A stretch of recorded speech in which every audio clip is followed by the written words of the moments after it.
حقیقت نگاری اور ڈرامہ۔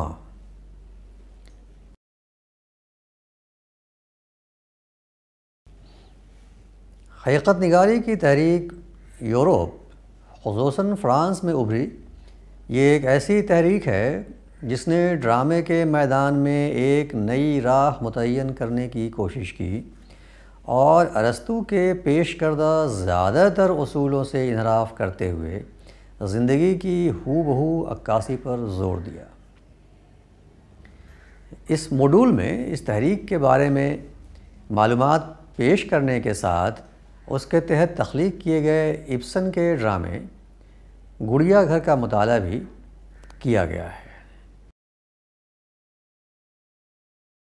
اس موڈول کا مقصد طالب علم کو اس قابل بنانا ہے کہ وہ اس روایت کے تحت تخلیق کردہ اردو ڈراموں کی درست تفہیم و تنقید کا فریضہ انجام دے سکے۔ آج ریئلزم یا حقیقت نگاری کا مطلب زندگی کے متنوع تجربات کی غیر جذباتی پیشکش ہے۔ زندگی کے تمام پہلوؤں کی مکمل وفاداری کے ساتھ ترجمانی اور عکاسی کرنا۔ یہ زندگی کی سچی تصویریں اتارتی ہے، خصوصاً نچلے اور درمیانے درجے کے طبقوں کی ہو بہو تصویریں اتارتی ہے۔ آرٹ میں بھی یہ زندگی کی ہو بہو تصویریں اتارنے کی ہی کوشش کرتی ہے۔ ریئلزم یا حقیقت نگاری اس فلسفیانہ تعویل پر بھی یقین رکھتی ہے کہ انسان اپنے ارادے اور شعور سے اپنی حالت کو بہتر بنا سکتا ہے۔ یہ بہت ہی اہم چیز ہے۔ ریئلزم تھیٹر سے متعلق وہ تحریک ہے جس نے اچھی طرح تشکیل دیے ہوئے ڈراموں کی روایت یعنی ارسطو کی روایت کو توڑتے ہوئے روزمرہ زندگی کے سماجی اور گھریلو مسائل کی ہو بہو عکاسی کی۔ 18ویں اور 19ویں صدی کے دوران میں فروغ پانے والے سائنسی و اشتراکی نظریات نے وہ زمین تیار کی جس میں حقیقت نگاری کا بیج نشو و نما پا کر ایک چھتنا درخت کی شکل اختیار کر سکا۔ اس کی سب سے پہلی کھوپل جس سرزمین میں پھوٹی وہ فرانس ہے۔ ادبی حقیقت نگاری کا پہلا خوشہ بھی یہیں پھوٹا، جس کے پیشرو استاندھال، بالزاک اور وکٹر ہیوگو تھے۔ انہی کے فن سے متاثر ہو کر فرانسیسی ناول میں اس تحریک نے باقاعدہ جنم لیا۔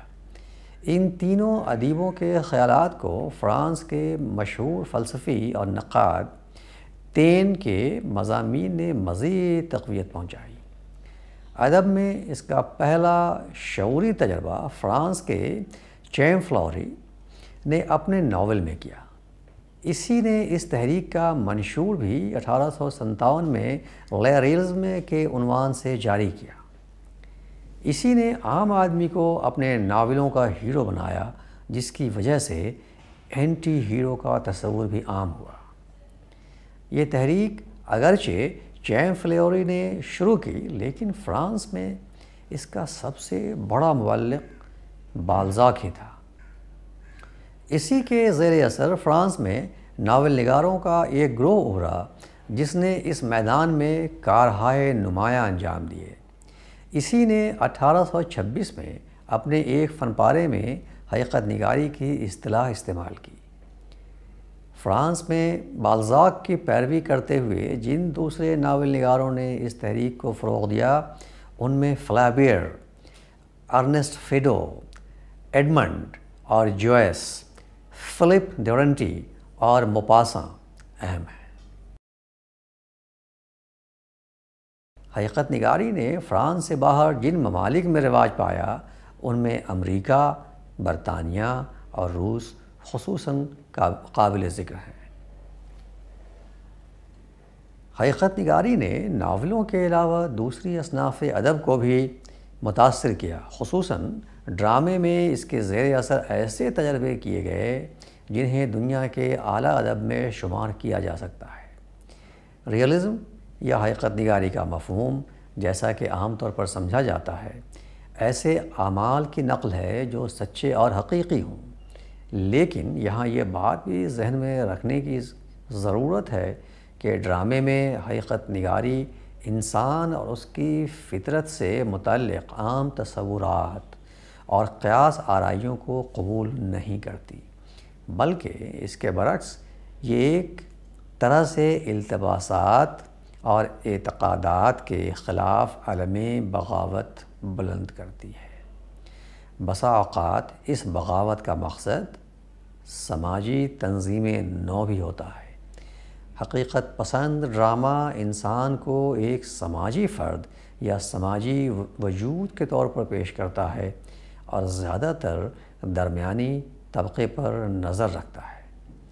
ریئلسٹ ڈرامہ در حقیقت ارادوں کی کشاکش کا نام ہے۔ ڈرامے میں حقیقت نگاری کی تحریک کا کارنامہ یہ ہے کہ اس نے مثالی طرز کے ڈرامے اور ہیجان انگیز اداکاری کی روایت کی تردید کر کے ایسے ڈرامے تخلیق کرائے جو بول چال اور صورتحال دونوں کے اعتبار سے روزمرہ سماجی اور گھریلو زندگی کی ہو بہو تصویر تھے۔ اس میں کردار اسی طرح سے بولتا تھا جیسے وہ روزمرہ زندگی میں بولتا ہے۔ ڈرامے میں حقیقت نگاری کا شعور 19ویں صدی کی ابتدا سے ابھرنا شروع ہو گیا تھا۔ اس کے شعوری تجربوں کا آغاز ابسن کے ہاتھوں ہوا۔ اسے نہ صرف حقیقت نگاری بلکہ جدید ڈرامے کا بھی مجید قرار دیا جاتا ہے۔ اپنے ادبی سفر کے دوسرے دور میں، جس کا آغاز 1877 میں ہوا، اس نے اپنے ڈرامے دی پلرز آف سوسائٹی کی اشاعت کے ساتھ ہی خود کو رومانیت اور ماضی پرستی یا ہیروئزم کے چنگل سے آزاد کرا کے عصری زندگی کی طرف رجوع کیا اور ڈرامے میں حقیقت نگاری کی اس روایت کی بنیاد رکھی جو دوسری اصناف ادب میں قبول عام حاصل کر چکی تھی۔ حقیقت نگاری سے ابسن کی رغبت کی وجہ وہ تضاد تھا جو ماضی اور حال کے درمیان اسے نظر آتا تھا۔ وہ جانتا تھا کہ ماضی کی سبھی سیاسی، سماجی، اخلاقی اور مذہبی اقدار بے معنی ہو چکی ہیں اور ان کے سہارے حال میں زندہ نہیں رہا جا سکتا۔ چنانچہ وہ چاہتا تھا کہ عصری زندگی کی گہرائیوں میں اتر کر ان اقدار یا قوانین، چاہے وہ عارضی ہی کیوں نہ ہوں، کا پتہ لگایا جائے جو عصری زندگی کے نمائندہ ہوں۔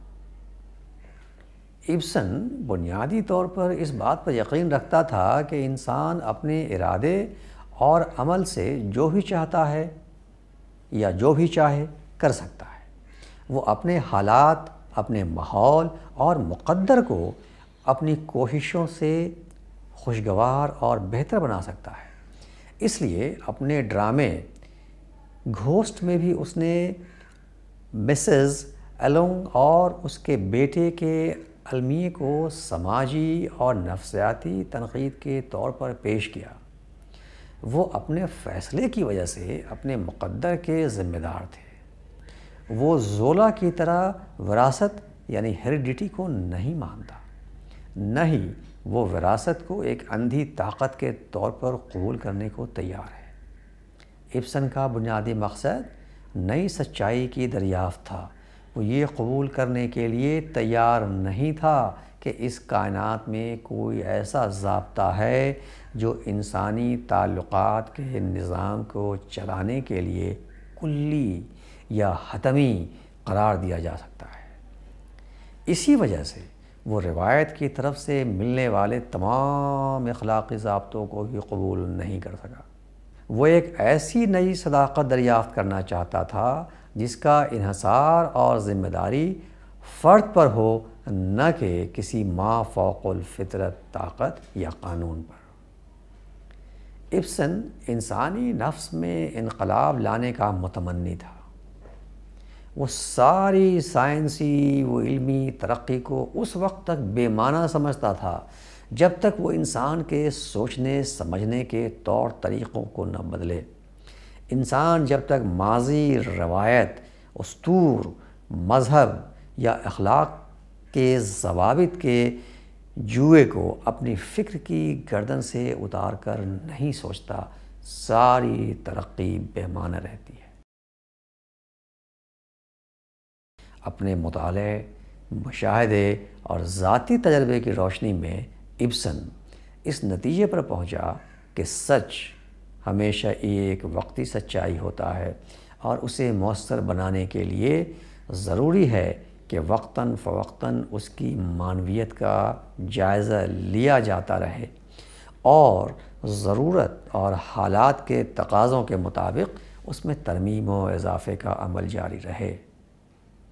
اگر یہ نہیں کیا جائے تو کچھ وقت کے بعد وہ بے معنی ہو جاتا ہے، وہ اپنی اہمیت کھو دیتا ہے اور اس میں انسانی رشتوں کی ترتیب و تنظیم یا انسانی اعمال کی رہنمائی کی صلاحیت باقی نہیں رہتی۔ اس صورت میں اس سے چپکے رہنا سماجی اور انسانی ارتقاء کے لیے خطرناک ہوتا ہے اور وہ ارتقاء کے سارے راستے مسدود کر دیتا ہے۔ حقیقت قطعیت نہیں رکھتی۔ یہ اس دریا کی طرح ہے جو مسلسل بہہ رہا ہے، مسلسل بدل رہا ہے، اسے دوام حاصل نہیں اور نہ کسی بھی ایک وقت میں اسے پوری طرح پایا جا سکتا ہے۔ حقیقت کی دریافت ایک مسلسل عمل ہے، وہ کسی باریک سوراخ میں سے گزرتے ہوئے ریت کے ذروں کی طرح ہے۔ ایک ایک ذرے ایک ایک قطرے کی صورت میں تلاش و جستجو کے ظرف میں گرتے ہیں۔ کسی بھی صورتحال میں مناسب فیصلہ کرنے کی کوشش کا دوسرا نام صداقت ہے، لیکن ایک وقت میں واقع ہونے والا کوئی سچ ضروری نہیں کہ دوسری صورتحال میں بھی سچ ہی رہے، وہ جھوٹ بھی بن سکتا ہے۔ ساری سچائیاں جنہیں ہمیشہ کے لیے سچ سمجھ لیا جاتا ہے، جھوٹ بھی ہو سکتی ہیں۔ حقیقت نگاری سے ابسن کی مراد سماجی حقیقت نگاری نہیں تھی۔ اس نے فرد کے ان مسائل کی صداقت آمیز عکاسی کرنے کی کوشش کی جو گھر کی چار دیواری کے اندر اسے درپیش ہوتے ہیں۔ یہی وجہ ہے کہ اس کے ہاں سماجی وسائل، سماجی اداروں اور سماجی زندگی کا صرف سرسری ذکر ملتا ہے، اور وہ بھی اس صورت میں جب فرد کے ذاتی مسائل کی وضاحت کے لیے ان کا ذکر ضروری ہو، ورنہ اس نے گھر کی چار دیواری کے باہر بہت کم قدم رکھا۔ تاہم اس کا مطلب یہ نہیں کہ اس کے ہاں سماجی حقائق کا ذکر نہیں ہے۔ فرد کے حوالے سے اسے جہاں بھی سماجی تضاد کو واضح کرنے کی ضرورت محسوس ہوئی، اس نے ایسا کرنے سے گریز نہیں کیا۔ اس نے فرد اور سماج کے مفادات کے ٹکراؤ کی خوبصورت تصویریں اتاری ہیں، اور اس نے انہی دو ایسی طاقتوں کے طور پر پیش کیا ہے جو ہمیشہ ایک دوسرے کے خلاف برسر پیکار رہتی ہیں اور جو کبھی بھی ہم آہنگ نہیں ہو سکتیں۔ اسی وجہ سے انسانیت ہمیشہ کرب مسلسل میں مبتلا رہتی ہے۔ ابسن کے ڈرامے روزمرہ زندگیوں کی ناکامیوں کی کھتونی ہیں۔ ایک طرف انسان کو بے پناہ صلاحیتیں ملی ہیں اور دوسری طرف ان صلاحیتوں کے مؤثر ہونے کی کمی۔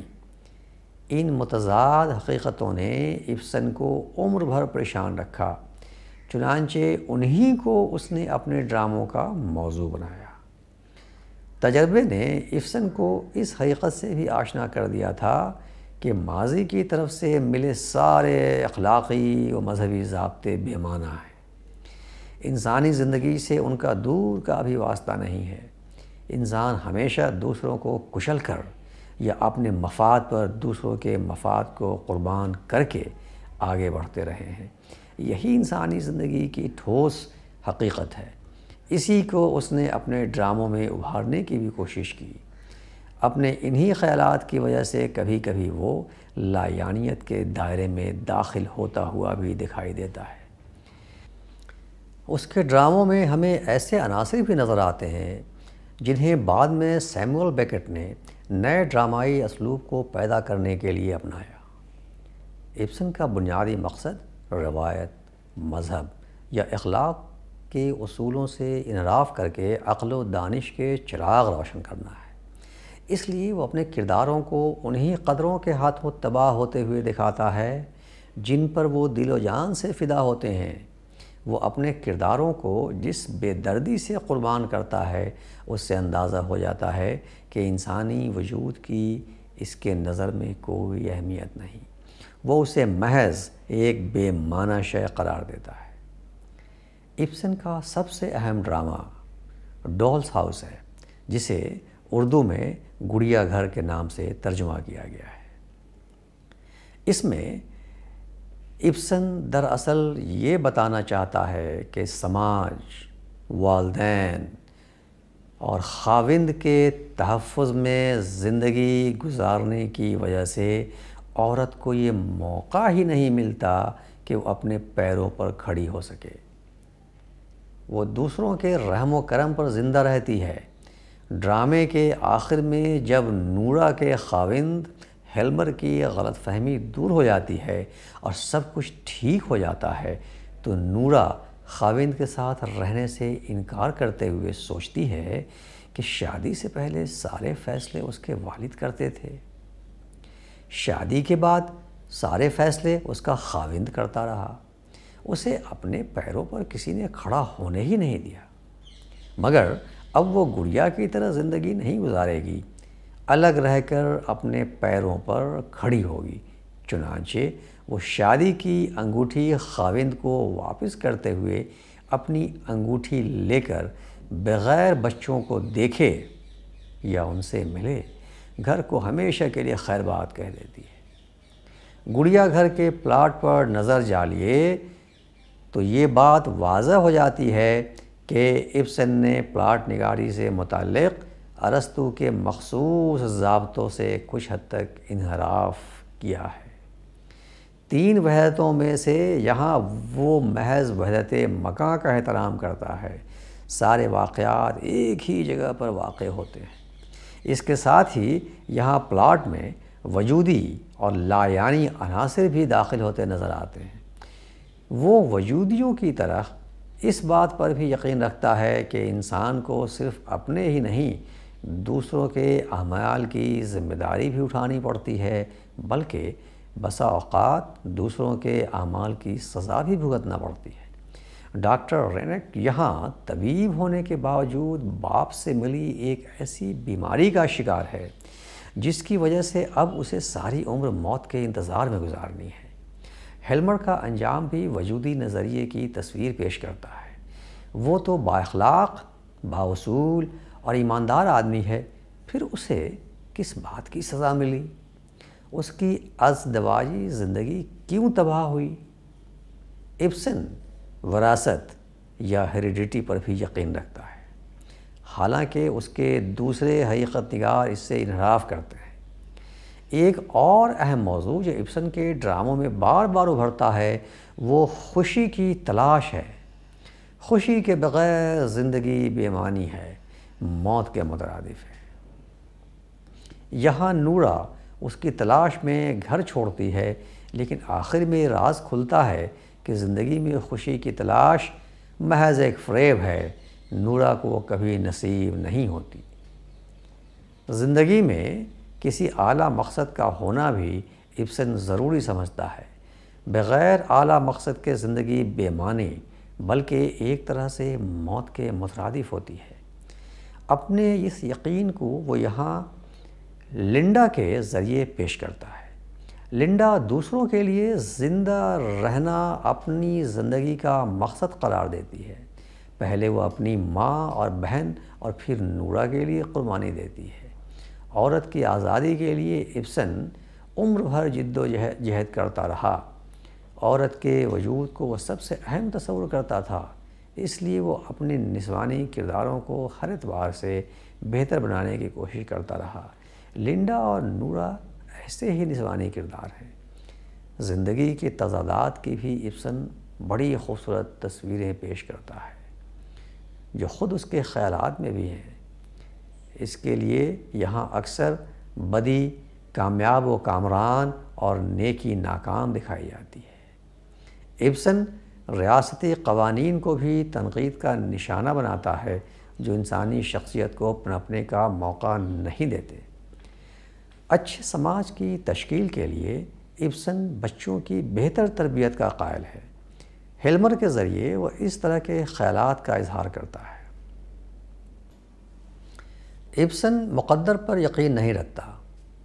اس کے خیال میں کوشش اور محنت سے انسان سب کچھ حاصل کر سکتا ہے۔ حقیقت نگار ڈرامہ چونکہ عقل و ادراک کو بنیادی اہمیت دیتا ہے، اس لیے وہ روایت، اسطور، مذہب کے قوانین کو آنکھیں بند کر کے قبول نہیں کرتا۔ نورا کو اپنی اخلاقی، مذہبی اور سماجی ذمہ داریوں کی دہائی دیتے ہوئے جب ہیلمر اسے گھر نہ چھوڑنے کے لیے کہتا ہے تو نورا جواب میں جو کچھ کہتی ہے وہ اسی عقل و ادراک کی بیداری کا ثبوت فراہم کرتا ہے۔ اس موقع پر نورا کے ادا کیے مکالمے نہایت سبق آموز اور شعور و ادراک سے لبریز ہیں۔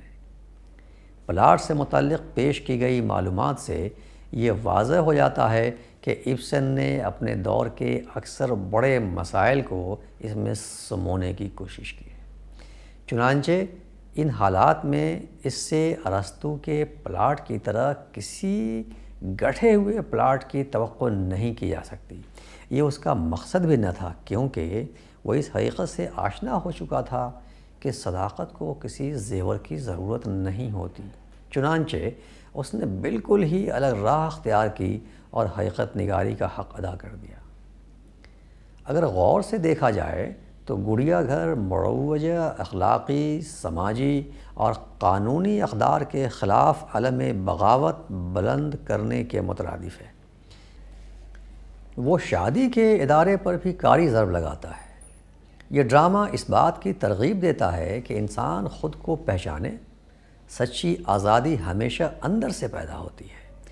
حقیقت کا یہ ادراک اسے فرائیڈ یا یونگ کے مطالعے سے حاصل ہوا، اس لیے وہ خارجی نہیں، داخلی انقلاب کا نقیب بنا۔ گڑیا گھر کے کردار بھی نچلے طبقوں سے حاصل کیے گئے ہیں اور ان کرداروں کے مسائل کو موضوع بنا کر اسے ان کے سماج کا عکاس دکھایا گیا ہے۔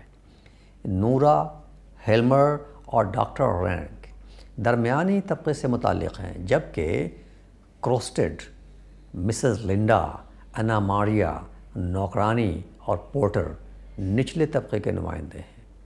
ابسن نے انہیں اپنے طبقاتی تضادات کے ساتھ پیش کیا ہے۔ ابسن نے اپنے کرداروں کو اس طرح سے پیش کیا ہے کہ داخلی و خارجی کردار نگاری کا حق ادا ہو گیا ہے۔ اس ڈرامے کا کوئی کردار نامعقول کام نہیں کرتا۔ نورا کا گھر چھوڑنے کا فیصلہ کچھ وقت کے لیے نامعقول لگتا ہے، لیکن غور کرنے پر وہ بھی درست ثابت ہوتا ہے، کیونکہ وہ ایسا خود کو پانے کے لیے کرتی ہے، اپنے پیروں پر کھڑے ہونے کے لیے کرتی ہے۔ ابسن توراث کے بجائے تربیت کو اہم سمجھتا ہے۔ تربیت سے بچے کی زندگی بن بھی سکتی ہے اور بگڑ بھی سکتی ہے۔ اس ڈرامے میں جب ہیلمر نورا سے یہ کہتا ہے کہ فضول خرچی میں وہ اپنے باپ سے ملتی جلتی ہے، تو اس سے اس کی مراد توراث نہیں، ماں باپ سے حاصل ہوئی تربیت سے ہوتی ہے کہ ماں باپ کی تربیت کی وجہ سے وہ کمزوری اس کی فطرت کا خاصہ بن گئی ہے۔ ارسطو کے اصولوں کے مطابق اگر ہم اس ڈرامے کا جائزہ لیں تو ہم اسے المیہ کہہ ہی نہیں سکتے، کیونکہ اس میں انسانوں کو اس سے بہتر بنا کر پیش نہیں کیا گیا جیسے وہ ہیں، بلکہ انہیں ویسا ہی دکھایا گیا ہے جیسے وہ ہیں۔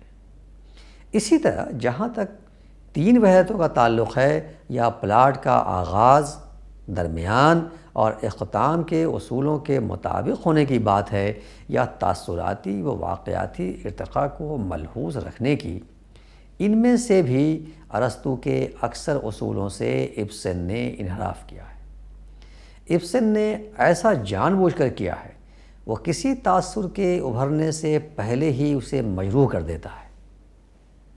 اسی لیے یہ کہنا زیادہ بہتر ہوگا کہ یہ کہانی ٹکڑوں کی صورت میں آگے بڑھتی ہے، تجسس کی جو کیفیت یہاں پورے ڈرامے پر چھائی ہوئی ملتی ہے وہ حقیقت پسند ڈرامے کی خصوصیت کے عین مطابق ہے۔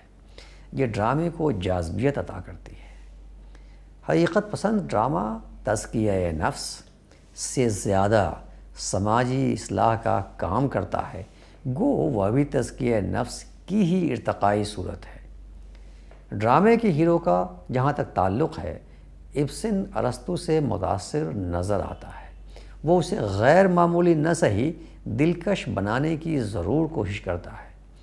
ہیرو کا اپنی غلطی کی وجہ سے اندوہناک انجام تک پہنچنا ارسطو کی نظر میں ضروری تھا۔ یہاں بھی ہیلمر انجانے میں اس کے منہ سے ادا کیے ہوئے کچھ جملوں کی وجہ سے اپنی ازدواجی زندگی کی تباہی کا موجب بنتا ہے۔ زبان و بیان کے اعتبار سے یہ ڈرامہ ارسطو کے مطالبات کو پورا نہیں کرتا۔ نہ تو رنگین زبان استعمال کی گئی ہے اور نہ اسے استعاروں اور تشبیہوں سے مزین کیا گیا ہے۔ روزمرہ کی زبان برتی گئی ہے جس کو شفاف اسلوب کا نام دے سکتے ہیں۔ مجموعی اعتبار سے کہا جا سکتا ہے کہ یہاں ابسن نہ تو پوری طرح سے ارسطو کی پیروی کرتا ہے اور نہ پوری طرح اس سے مکمل انحراف، گو انحراف کا پلڑا بھاری ضرور ہے۔ حقیقت نگاری کا مفہوم زندگی کے تمام پہلوؤں کی ایماندارانہ عکاسی کرنا ہے۔